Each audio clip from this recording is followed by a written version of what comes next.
Hi, happy 2025. Welcome back or welcome to Dee Cardinal's Moving Abroad Diary. It's me, Dee, or Danielle.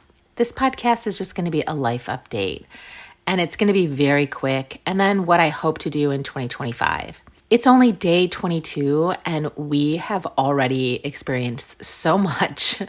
If you are an American, it has been a lot. Let's just say that. We have the inauguration. We have had a bunch of news after the inauguration. We have had the TikTok ban. We have had the TikTok reinstated. We have had a lot of things, and I definitely was not expecting to have as much of a emotional roller coaster this month, but it is what it is, and we can't do anything. We can just keep going forward. Language is more than just words. It's a gateway to understanding a culture. That's why learning the basics of a new language is so important when moving abroad. With italki, you can connect with native-speaking teachers who not only teach you the language, but also help you to understand the cultural context behind it. I've loved learning European Portuguese with my italki tutor. She's shared insight into the culture, traditions, and everyday expressions I wouldn't have picked up anywhere else. It helped me feel more respectful and connected to the community I'm exploring.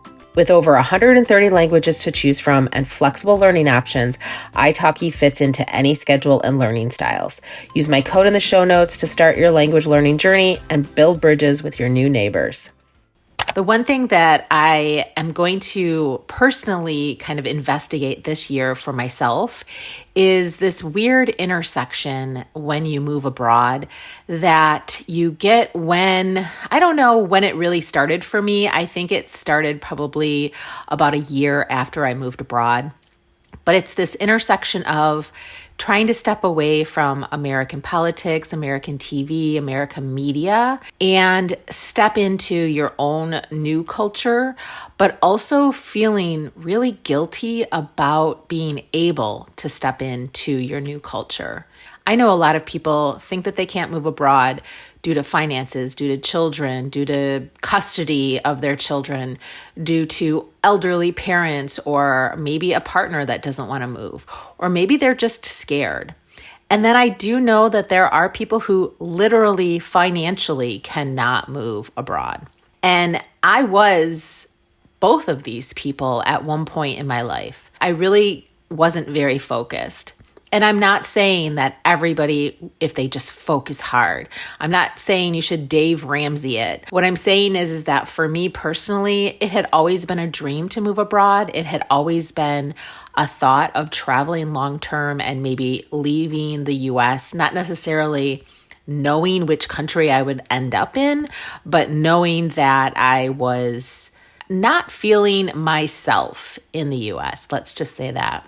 And fast forward, now that I'm here, I feel like all of the years of saving, all of the time that I spent upskilling and getting new job skills, applying for a job that I really didn't even know what the job was and getting it just because it was remote and they didn't care if I was in the country or not.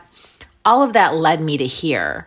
And then about maybe a year and a half into living abroad, I just started feeling really guilty. Every time I would see something that was going on in the US, whether it was school shootings or natural disasters or just the politics in general, and then realizing that, I was making doctor's appointments here and I was paying 30 euros to see my doctor. I was getting care that I had never gotten in the US medical health system. And then listening to people on TikTok, talking about how they just found out that their drugs, were $20 in Canada or Mexico, and they were spending $2,400 in a month. This idea that you feel guilty for being able to leave, and also you feel guilty for not helping people leave, is one of these things that I didn't really expect to come up on such a regular basis for me. And this year, I think I'm going to kind of just really start looking at it, why I feel the way I do, which triggers have me feeling that way, what I can do to help myself and others so that I maybe can assuage some of that guilt, and kind of coming to the realization that I shouldn't really feel guilty about this. I prepped, I saved, I waited, and then I was risky enough or brave enough to take the jump. And some people may never get there, so I can't really compare myself and feel guilty about that. So that's one of the major things that I'm going to talk to myself about in 2025. I may start to kind of express some of the things that I'm feeling or thinking or have found out about this as the year goes on, but that's one of the biggest things. One of my other goals is just to get more language skills under my belt.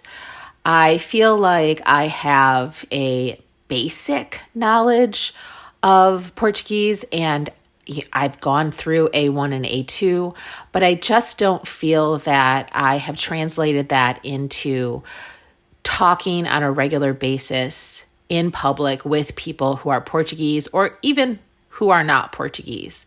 So practicing speaking more is going to be one of the highlights of 2025. It's probably not going to be in the beginning of the year because I have another project that I'm doing. And once that project kind of feels like I have it under control, then I will grab another project and start. Language learning, I feel like if I'm going to renew my residency this year, which I am, that means that I've been here for at least 2 years. And I feel like I don't have the language that the certificate that I got says that I have. I'm going to start to, do that hard work of really putting yourself out there and speaking in a very broken way to native speakers. And so that's another one of my goals in 2025. The third goal is that I'm just going to continue to do creative work that I enjoy. For example, this podcast is one of these things that just really brings me joy. I love video editing. I love sound and sound effects. I am not in love with like video coloring or color correction. And so this really is a fun thing to do since I don't have to do that. And it brings me to another event and project that I have already started and is in the works now. So one of my friends who is also living abroad and I have been talking about a podcast for at least a year. On a daily basis, we give each other voice messages and at least maybe 3 or 4 days, I think to myself, this conversation is so good that this should be a podcast. Like our conversations of what we have seen, what we've experienced while living abroad is so unique because both of us are single. We live in Southern European countries and we kind of came here on a shoestring and very quick. And those things kind of are very non-traditional for what most people who are moving abroad do. And we finally have decided that we are going to start this podcast. And we've actually recorded 1 podcast so far. Tomorrow is our second and third podcast that we're hoping to record. And it's just really exciting to see both of us so excited about an artistic or a creative project that isn't about money. It's not about, likes or views or follows. It's just really nice to get together on Zoom and talk about things that we've been talking about for a long time. I can't really tell you very much, but what I can tell you is it's called Expats Unfiltered. And we specifically used the term expat because we want to really get into the word expat versus immigrant. And unfiltered, we really wanted to tell you about the things that we have experienced. Not the Instagram, oh my God, isn't this wonderful? This is lovely. I love my country. Everything's great. But more of an unfiltered version of it. What happens when you are solo and you move abroad and you don't have the support, you don't know the language, you don't have a lot of money, and you just make it work. And the reason why we made it work is because we both saw way early that sooner or later for women, it was going to be pretty dangerous to live in the US. So that is a project that we are starting to get off the ground now.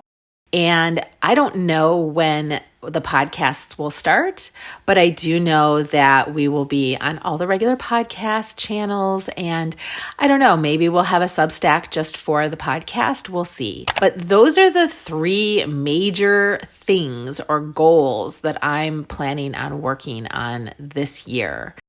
I hope that you will continue to read my articles and listen to my podcasts. And if you're not already, follow me on TikTok. I mean, I guess maybe it could get banned at any point in time. So follow me there. I'm hoping to do more podcasts here as well and kind of talk about what's going on in my life in a little bit more regularity. This year is a year of being creative for the reason of being creative, and that's it.